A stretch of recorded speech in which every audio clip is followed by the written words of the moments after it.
my computer here, and I'm going to get that streaming up and going. So there are some people who actually do use this, just as an FYI. There are some teachers that actually send the link to this either over YouTube or at the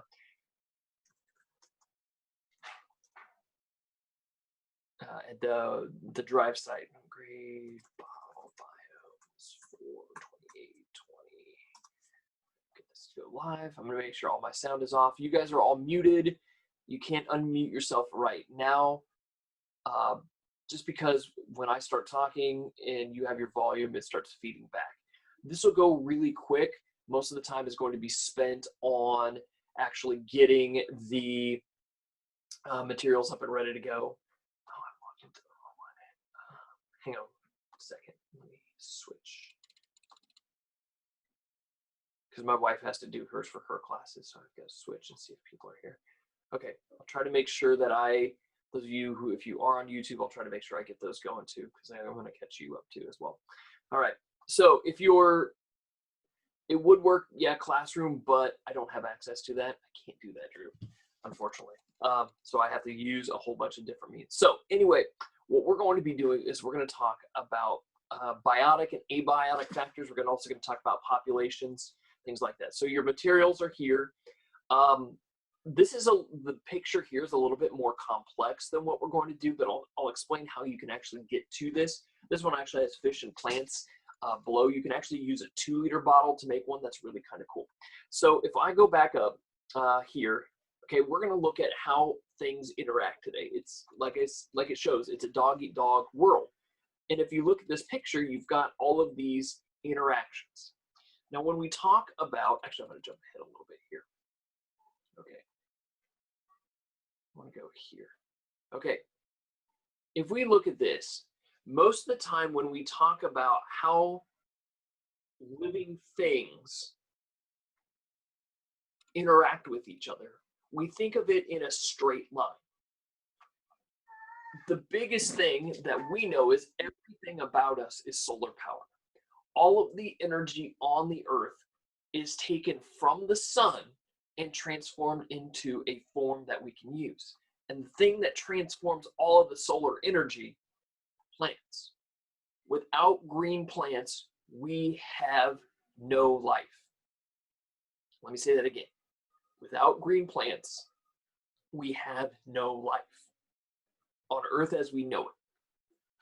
Because there is no other organism besides photosynthetic bacteria, and those aren't very big, that can take the massive amount of solar energy and convert it into a form that we can use.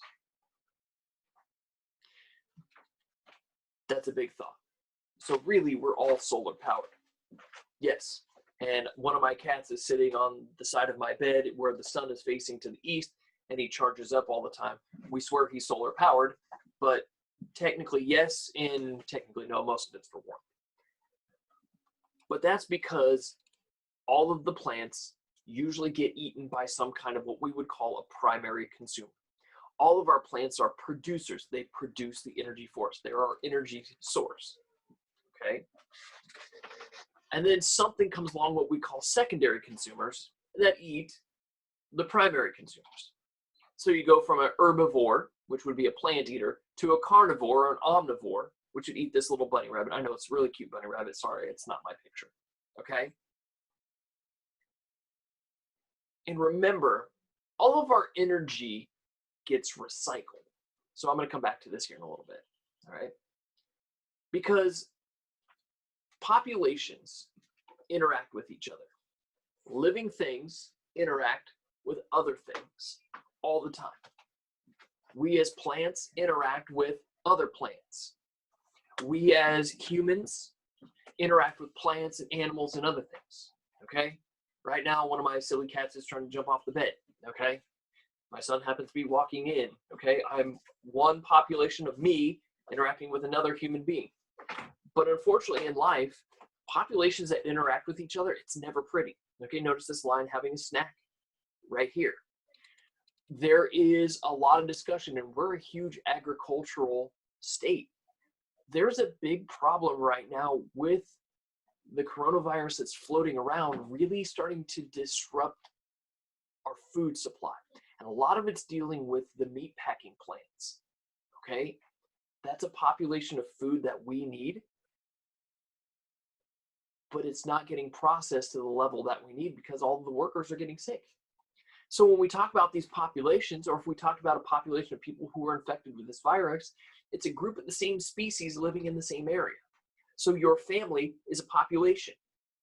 If we are all in a classroom, you would be a classroom of 5th graders in whatever school you're in. Freeman, Thayer, Burning Davenport, Frankfort, Kentucky. I mean, wherever you might be, Los Angeles, California, you're a population right there. You're all living in the same area.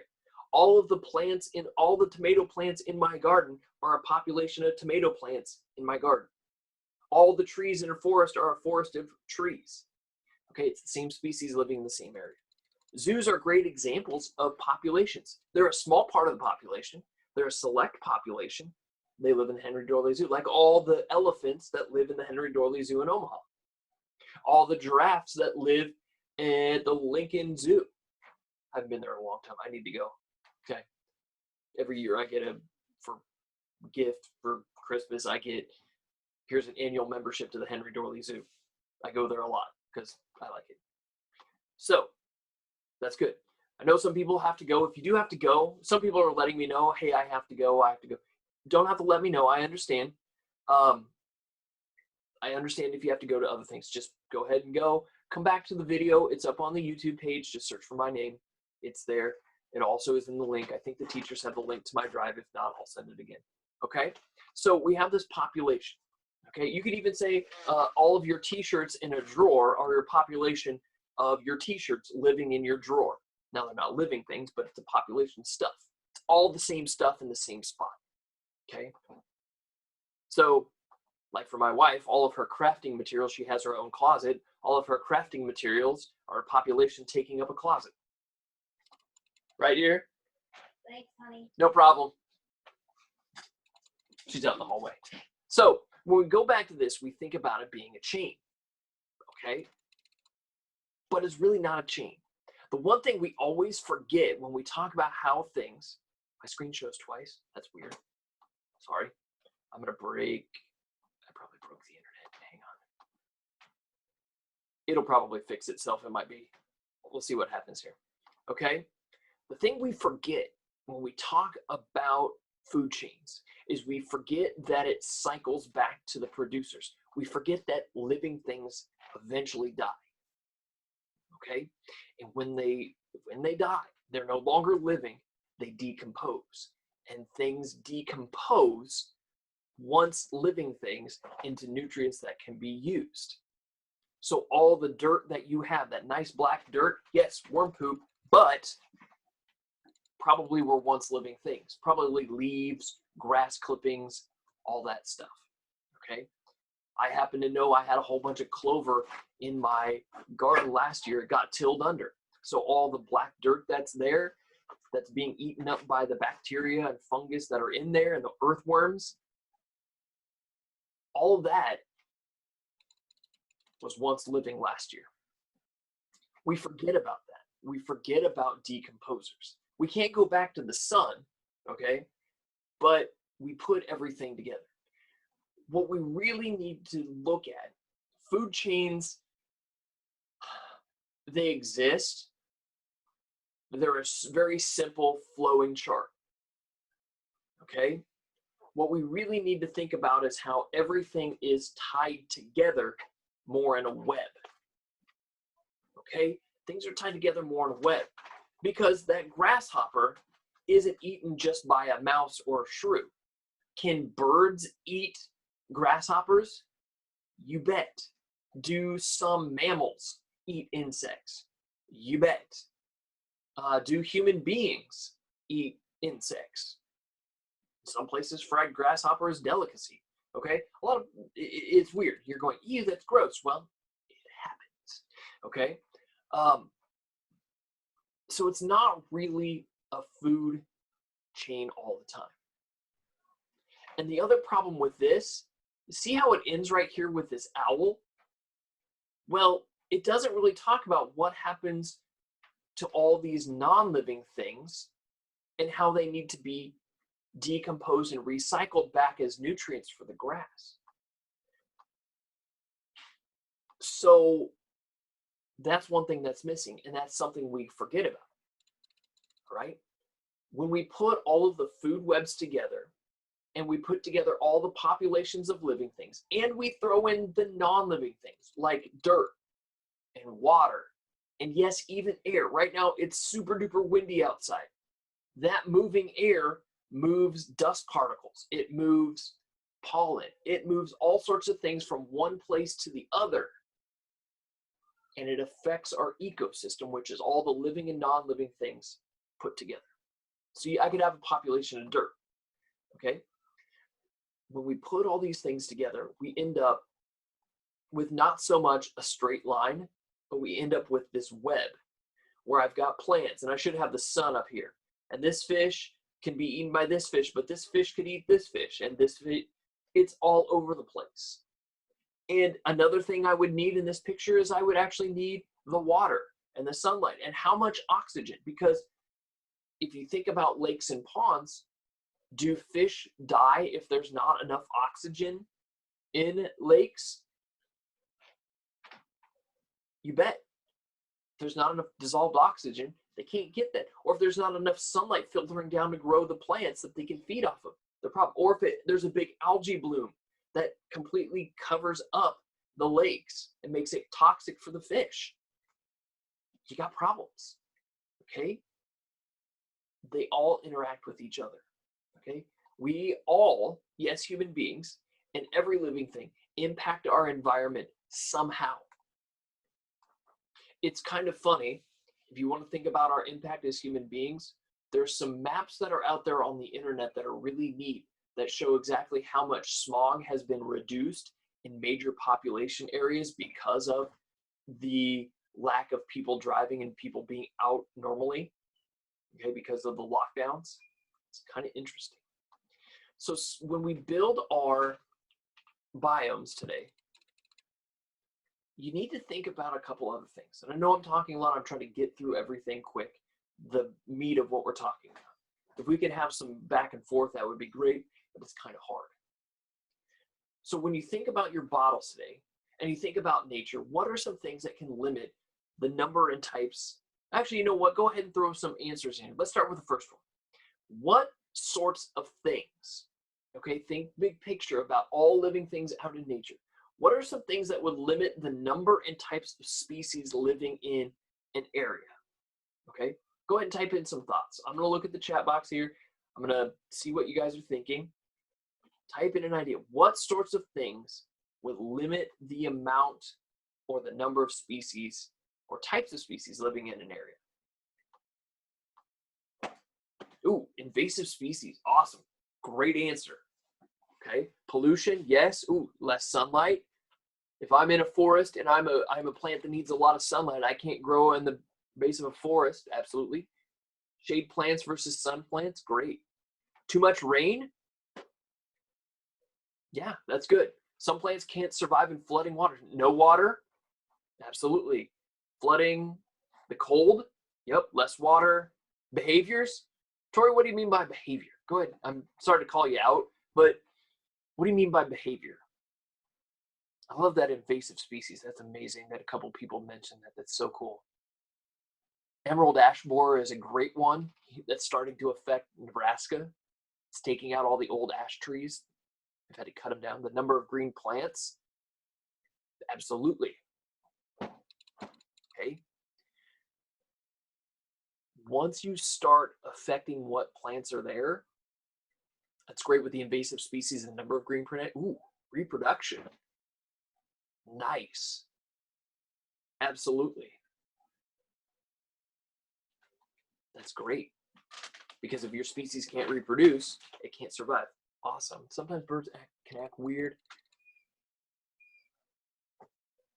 Gotcha. So if a certain behavior that they do doesn't fit, I was trying to understand, but that's a great answer. I kind of picked on Tori a little bit talking about behaviors, and behaviors is good. She said, and I'm not picking on you, Tori, but it's a good thought.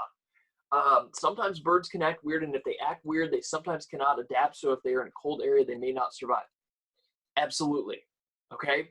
That would be if the environment changes. Let's say I'm a hummingbird and all of a sudden the plants that grow no longer are the long tube shaped ones, but they're short ones that I can't eat the nectar from. Okay, good thing. Oh, carnivores versus herbivores? Absolutely. That's the population balance. Okay, that's the foxes versus bunny rabbits, where if the population of foxes goes up, the population of hares goes down because they're eating so many bunnies. But once the hares, the bunny rabbits, get eaten too much, well, now the foxes start starving off, their population goes down. Well, now there's not as many predators and the hares go back up. That's a really good thing. Okay, good answers. Boy, this is some great answers. Okay, and then I'll let you think about these. How would a decrease in the number of organisms at the bottom affect? I'll let you think about this. So what we need to do now, let's build with some biotic and abiotic factors. Okay, if you know an abiotic, if I ever put an A, I don't think I have this. If I ever put an A in science in front of a word, okay. So if I put the letter A in science actually means no, okay? And bio, this is your little Greek Latin discussion of the day. A lot of it's Greek. Bio, which we know means, I'm trying to write this. This is really hard with this little typing thing. Bio means life. So if I have abiotic, okay, if I'm a rock, I'm not alive, okay? Trees are living, right? They're a thing, okay? Trees are a living thing. So if I am abiotic, I am not living. Rocks, airs. This plastic bottle technically is not living, but it was once from living things, okay? Soil, not living. Duct tape, not living, okay? It's not living. Rocks, waters, sand, string. Yeah, now when you get to things like your string and your cotton balls, it's a little tricky because they're cotton and they'd be plant-based. They're technically not living, but they came from living things. They're carbon-based. Biotic would be things that don't really have any carbon in them. So that would be your water, your air, your soil, your rocks, all of those things. So those are the big things. If it has any type of living in it, it's fine. Something that my door is not living, technically it's not living by definition, but it is made of wood. It was once living. So the other time you hear this, if you ever hear them talking about the virus, you may hear people being referred to as asymptomatic. A meaning not, and symptoms meaning showing signs of. So asymptomatic would be somebody who is not showing signs of things. So those are kind of a neat thing to think of. Random little thing. Biotic means living things. So anything else that's not a rock, sand, soil, etc. would be biotic, or the living things. Okay. Glass is sand, yes. Yes. All of those other things. Okay. So let's build this together. A healthy person is asymptomatic, yes. If you're healthy and you don't show any signs of the cold, the flu, allergies, any of that, you're asymptomatic. Means you have no symptoms. A in front of anything in language means none. Kind of a random, you don't think in science you're going to get a grammar and language lesson, but you are, okay? It's kind of like viruses, because viruses are living and non-living. Viruses are technically non-living. They're weird. That's a great question, Matthew. They're weird, and it's hard to explain them. They are really hard to explain. Even scientists can't decide if they're living or not living. Okay, so great questions. I'm going to switch over my cameras. Boy, you guys are, man, teachers, if you're here, they are firing off some really great answers and questions. Awesome. So you either taught them really well, Mr. Flop, or Mr. Hobble, or whoever, but it's been great. So I have two bottles here. Okay, I have these big 1 liter bottles. The reason I like these liter bottles and not the like glass or the water bottles, the plastic is thicker. You don't want the water bottles like you buy in the 24 packs. You want the plastic that's thicker because it doesn't squeeze as easily and it's easier to cut and work with. Okay, it doesn't crumple. So what you'll do is you're going to keep the cap on one of them. I forgot the caps because I rinsed these out and I didn't think I'd use them. I pulled the labels off of them. What I'm going to do is I need to think this through before I make any cuts. I need to cut both bottles. Yes, I need to cut both bottles in half. Easiest way to do this is if you have a utility knife, but if you don't, take your scissors, pinch just a little bit and make a quick snip, or don't, or don't. You might have to wiggle your scissors in there. I'd use a knife, but the only knife I have right here is this plastic knife. It's doing a really great job. Not really. See, I'm totally doing. Now, this is the unsafe way to do this. Do not do this way. Do not pass go. Do not collect $200. Boy, this is really stubborn. Either that or these scissors are not very sharp. I think my wife broke these scissors. Either that or I'm just having a bad day. I'm going to chalk it up to a bad day today. Oh, I think I got it. Did I get it? I don't think I got it. Oh, goodness.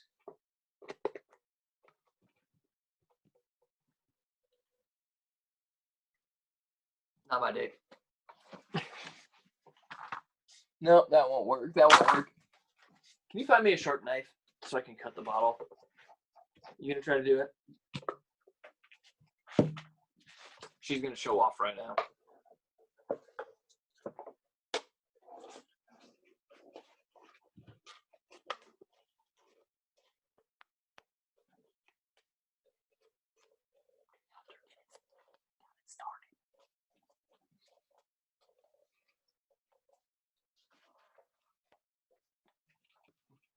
You cut the other one, professional cutter of stuff. My wife's sitting there smirking right now. Now, since I damaged this one, I'm going to put this one off to the side. There's a couple ways you can leave this as what's called an open system or a closed system. We'll show you how to do this. So I'm going to take this half right here. I'm going to take and I'm going to stuff the cotton balls down in here. Sometimes they show one. If you notice the original picture, it showed a coffee filter. I kind of like to push two in here because it works a little bit better. Thanks, dear. Welcome. She won't let me live that one down for a while. Nope. You guys saw nothing. Right? Right? Saw nothing. Right? Right? Right? Gotcha.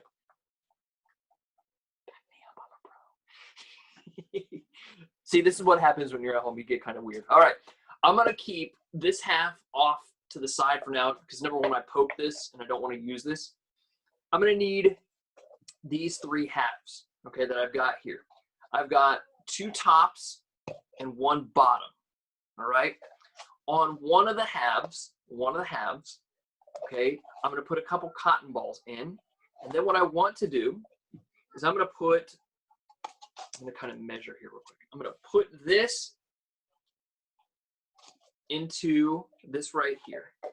And I want to make sure that my string hits the bottom because I'm going to end up filling this with water. And I need plenty of string up above here so I can wind it in my soil. All right. Does that look like I have enough? You think, guys? Is that looking like enough? Looks good there. Okay, looks good to me. I'm going to hang that off to the side. And then what I need to do is I'm going to put my cotton balls down in here. One usually works. Oh, somebody said, can I go a little bit slower? Absolutely. I'll slow down. Oh, I pushed that out. I've got these cut in half. Okay. I have a little bit of extra. String right here. And I have some up top here. And I can actually pull this still. I put two cotton balls in there. The reason I like to use two cotton balls is just to make sure things don't go too crazy. And a little bit down at the bottom, so it kind of keeps the soil from leaking, okay? All right, I think some people, can I go a little slower? Sorry, Anna. All right, are you okay, Anna, so far? Those of you, if you need a little bit more time, that's okay, I understand. So I've got these cut in half so far, all right?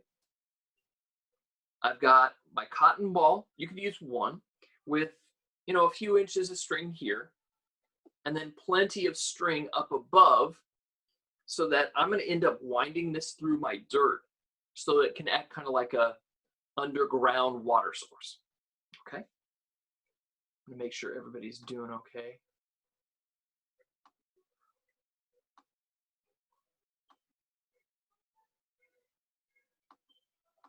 You guys doing okay? A lot of the people are earlier people. You can give me a thumbs up where you are so far, so you can kind of let me know. Lana, you still working on it? You're getting good. How much string? I used for these bigger bottles, I used about a foot and a half. Give yourself a little bit extra. Give yourself a little bit extra.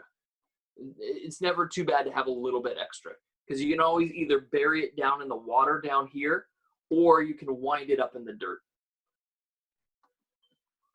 No problem.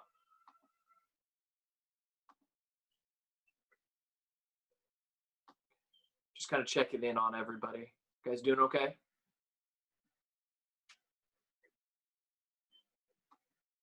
And remember, if you don't quite get this, how long will this be?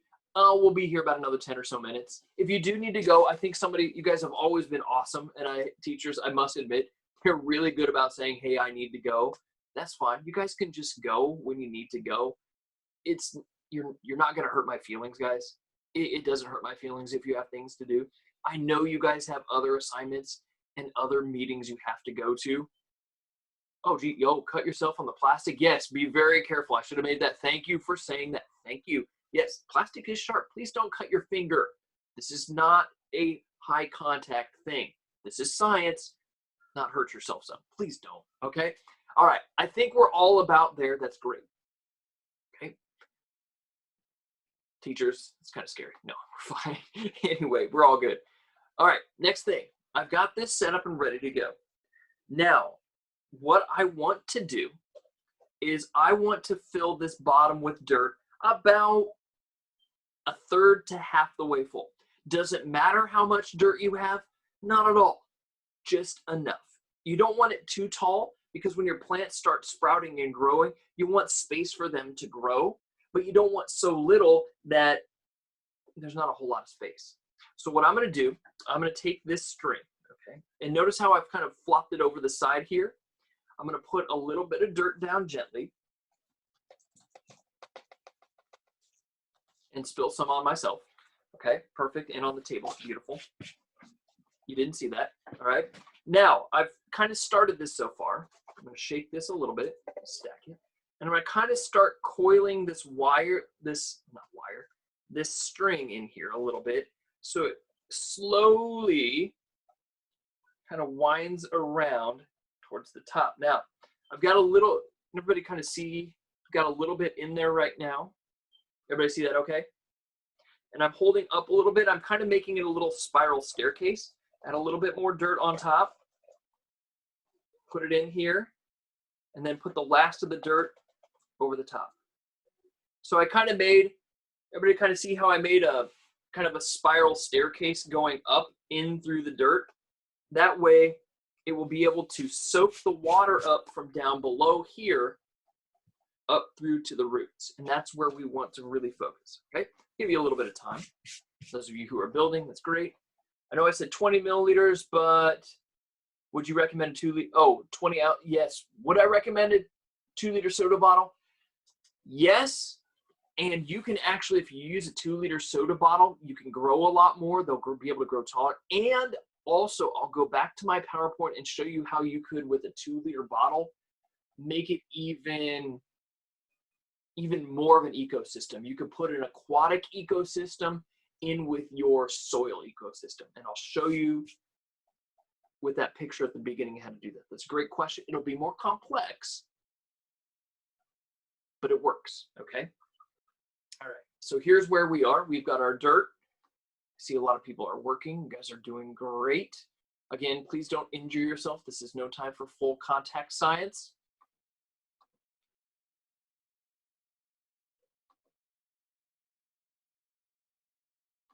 See a lot of people doing that. That looks great. I'm just checking on how people are doing. Some people are doing awesome. Some people are just doing their own thing. Great. Give you a little bit more time.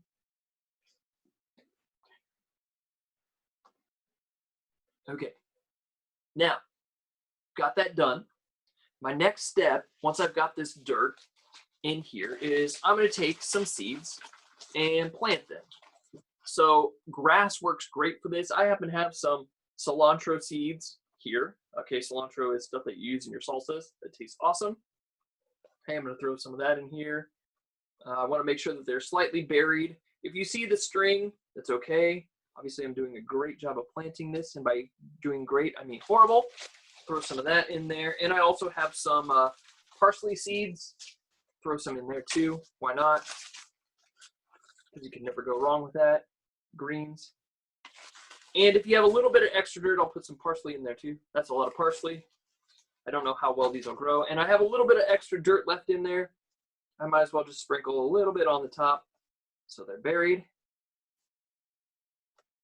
Shazam. Looks pretty good. Oh, good question. I will answer that here.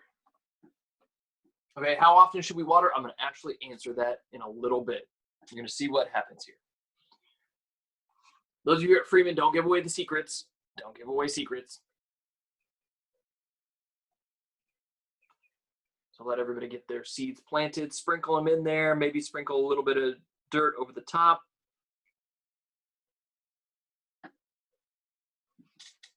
Okay. Now, once you have your seeds to help get them started, we're going to add just a little bit of water. I'm going to sprinkle just a little bit on here without flooding it, just to make sure I get them all moist. I know it's kind of cheating, but it's a good idea to get them started just a little bit. Not too much water. There you go. Okay, so I put a little bit of water, maybe 10 milliliters on top. Somebody asked me how often we water. We're actually not going to water them if you do it a certain way. Okay, if you leave the top open and you make it an open environment, this will dry out. You might have to water. But what we're going to do is we're going to take the rest of the water, we're going to lift this up, we're going to pour it down here, and this is going to be our water tank. If your cotton ball happens to hit it, that's okay. I would advise not getting your cotton ball wet, just in case, but it could. I'm going to dump a little bit of water out. And I'm going to leave it. Oh, keeps getting my cotton ball. I don't want that to happen. If it happens to hit your cotton ball, that's fine. Not a big deal. You'll have to refill this every so often, but you will not need to re-water it after this point. Okay? Right here, it is like a water tank. It is. Okay? It will water itself. Yes, it will absolutely water itself, because what will happen is the roots and the water will use what's called capillary action, and it will work its way up to the roots. Yeah, I know, this is awesome. Now, if you leave it open, this top will dry out. But the best way to do this, and I know Mr. Floth did this with one open and one closed. The open one dried out fairly quick. What you want to do, and this is where you might need your duct tape, you might not, is you're going to take your plastic and you're going to kind of bend it in. This will fit on the inside a little bit better. Obviously, you can see I practice this. I'm doing this live with you guys. This is where you might end up cutting yourself, so please do not cut yourself. Try to slide. This is being finicky today. Usually I have no problems. I'm going to blame the wind on this one. Usually I can slide one on top of the other without too much trouble. There we go. Okay, it'll pinch it in just a little bit. And now, if I leave this, this is tight. Yeah, please don't. It hurts. Okay? Notice I have this done. I could duct tape this area around here. You guys see how I have a seam line right there? See that seam right here from top to bottom? I could duct tape this if I wanted to, but the way this press fits, it's on there really strong. I don't think I'm going to need to. Then, even if I leave this top off, it's still technically an open system. We want to do what's called a closed system. And this will answer your question, how often do we water? If I put this lid on top, which it's not the actual lid, it will seal everything in here and it will be its own dome. It will be its own dome. The water will be soaked up from here. The plants will use the water. They'll actually create water. It'll evaporate off of the plants as they breathe out. The water will condense on here, and eventually it'll fall back down and rewater the plants. I know that Mr. Floth did this with his kiddos, you 5th graders and 6th graders. And he had one that was a closed container, and he said he started at the beginning of the year. We looked at it, and it's been in the window facing to the north, which is fairly cold. But what he showed is the one that was in a closed system with the lid on managed to grow healthier and fuller than the one that was open. So once I have this, I'm done. I'm actually going to go put this in a place that gets a lot of sunlight, and it's fairly warm. And I will show you what this looks like by next week. I hope that'll actually get some growth. It may happen, it may not. These seeds have been kind of finicky. I'll see how well they go, but they'll work pretty good. Okay? If you have some fast growing seeds, great. I might even cheat. I might grab a couple pea plants and throw peas in here because they grow pretty fast too. Or radishes, they work well. Could you grow carrots in here? Could you fill it up higher and grow tiny carrots in here? Absolutely. The only one that grew in your egg carton is on the foam balls. Not surprising because of pools. Now, how much do you water? How much do you water the egg carton plants? As much as you need to. Okay, if they've started to grow, great. If they haven't, you might want to try something else. They may work, they may not. Usually it works better in the glove because that keeps all the condensation in. So this right here is another way to germinate seeds. Okay, green beans, great idea. Those will sprout really fast as well. If you keep it in a warm spot, they'll grow. Can you grow hot peppers? Absolutely, you could.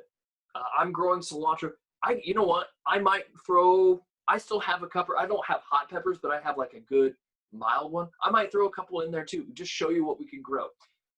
We're doing sweet peppers. Awesome. Have fun with it. Grow whatever you feel like growing. You can grow, it'll grow a certain height here. You might have to eventually take this top off and transplant it outside once it gets warm. But this is a great, great one right here that'll help get your plant started. And it'll be nice because the humidity and heat will be trapped in here and it'll be set and ready to go. So Mr. Floss said he sent me a picture real quick. Hang on one second. Oh, this is great. Here you go. Take a look. Here is Mr. Floss class with, hang on, I'm going to use my other camera because I'm getting a really bad glare off that. I'll show you guys real quick. So if I do this, here you go. The one that's closed over here, okay, notice how much fuller it is and healthier looking it is than the open one. This pic is after we let the open one totally evaporate. It took 8 weeks for all of the water down here to totally evaporate. This one, Mr. Floth, is still going. You've just refilled the water, maybe. Stuff like that. Okay. Whatever you want to grow, guys. There's a lot of options. You can grow whatever you would like to grow. Okay. People are asking, what about cucumbers, zucchinis? Feel free. I'm going to go ahead and stop for